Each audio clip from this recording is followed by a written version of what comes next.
Well, some might consider John Wilkes Booth a political activist, actor as well. So, Right. I Exactly. don't plan on going down the same path, though. Okay. I'd rather go down regimes with my films. Yeah, I wasn't going to ask you about that, but thanks for offering. From the NXT studio in Southern California, this is the Power and Market Report. I'm your host, Albert Liu. I'm joined now by Robert Anthony Peters. He's the actor and director who has appeared in several films, including Steve Jobs, The Pursuit of Happyness with Will Smith, and Wasted. His film writing, directing, and producing debut, the award-winning Tank Man, is currently being screened at festivals and events around the world, including the upcoming Anthem Film Festival at FreedomFest in Las Vegas. Robert, thanks for joining me on the Power and Market Report. How are you? I'm doing well. How about you? Very good. The first time I saw your name, I thought that was a great name for someone who wants to be an actor or somebody who kills presidents. That's true. Yeah, we do have the three-name thing. The three names. It's a great actor's name. Well, some might consider John Wilkes Booth a political activist, actor as well. So, Right. Exactly. I don't plan on going down the same path, though. Okay. I'd rather go down regimes with my films.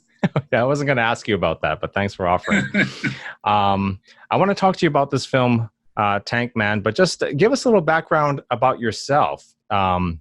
You're a fairly young guy, but you've done a lot of great stuff. And I noticed in Steve Jobs, you played a nerd with a disk drive. And as an engineer myself, I want to know what type of prep an artsy guy like you had to do to play an engineer in a film, even if it was a small part.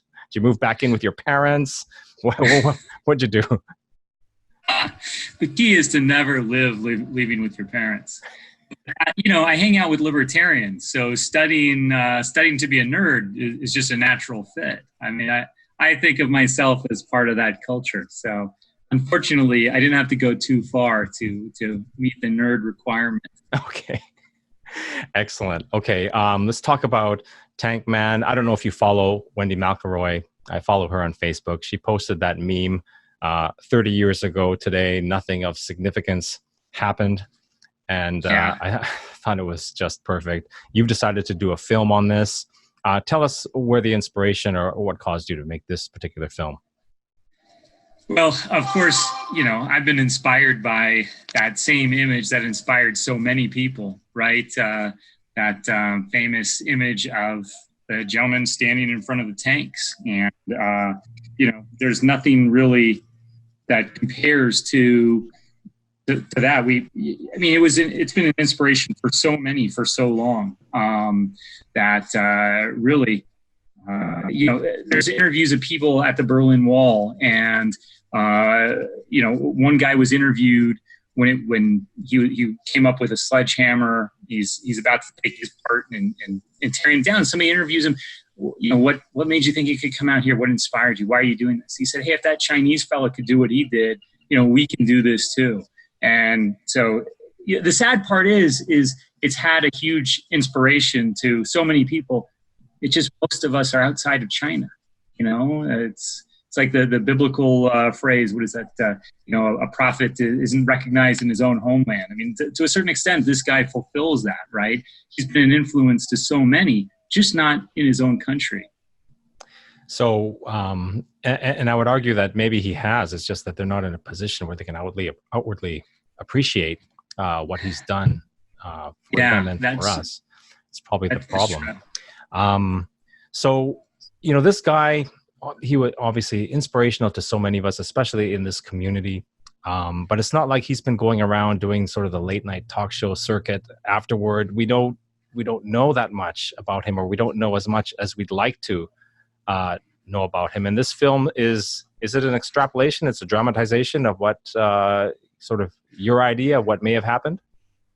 Yeah, so you're right. We only know about 2 to 3 minutes of his life. That video footage we have of him walking up to the tank and that confrontation, and then him being kind of shepherded off of the street by some others. Now, so everything I did was created, just purely out of my imagination. I tried to rely on what I thought, he would be. he doesn't look like a traditional hero, right? He doesn't look like some WWE wrestler, you know.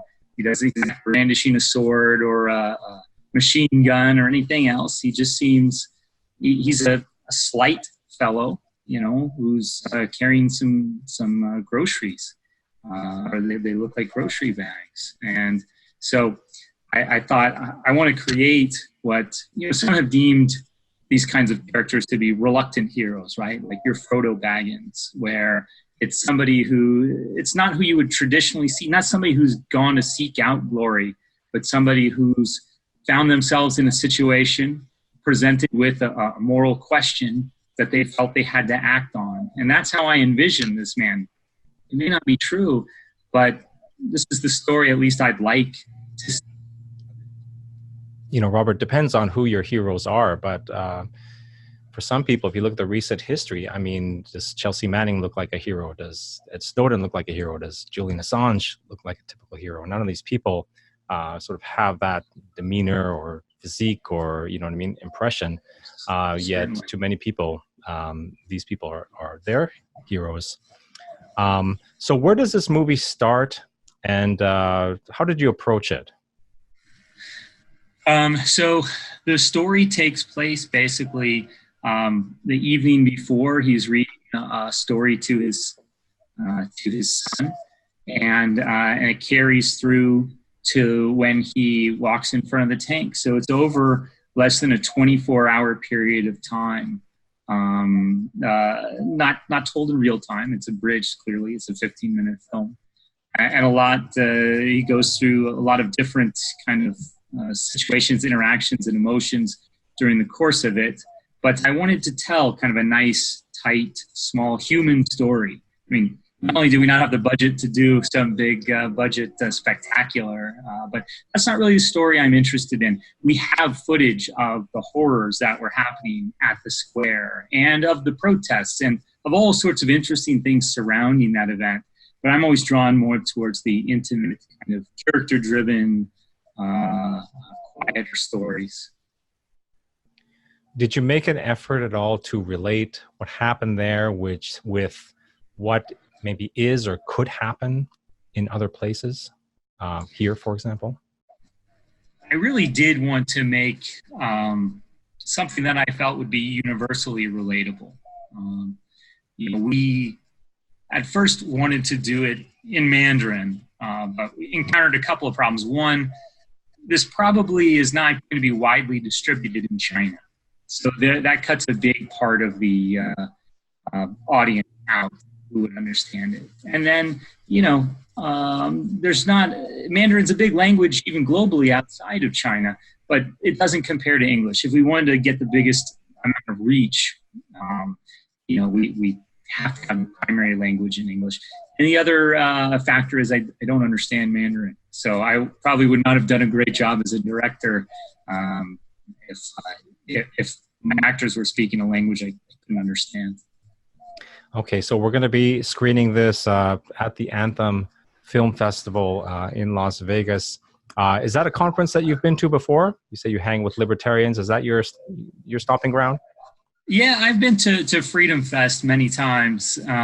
It's always an interesting mix. There's certainly a not insignificant number of non-libertarians, and there's usually quite a cadre of conservatives there. For which, you know, there's some crossover with libertarianism, just as there's some crossover with liberals as well. But there's certainly aspects where there's a great distinction. I mean, Donald Trump, one of the first speeches he gave when he first entered the campaign was at Freedom Fest, and I was there to witness that. And I would not consider Donald Trump a libertarian. No. Many means. Yeah, absolutely.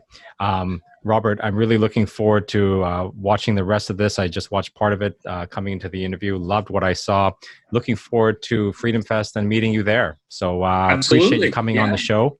And hey, thank you. Tell the viewers you can view the movie at tankmanthemovie.com. Robert Correct. Anthony Peters .com is your personal website. Thanks very much for speaking with me. I really appreciate it. Hey, thanks for helping spread the word about the film, and I hope your network, your audience will help us spread it, and hopefully we'll get some eyes on it in China. Do what we can. Thank you very much, sir. Thank you, sir. Take care. We'll see you soon.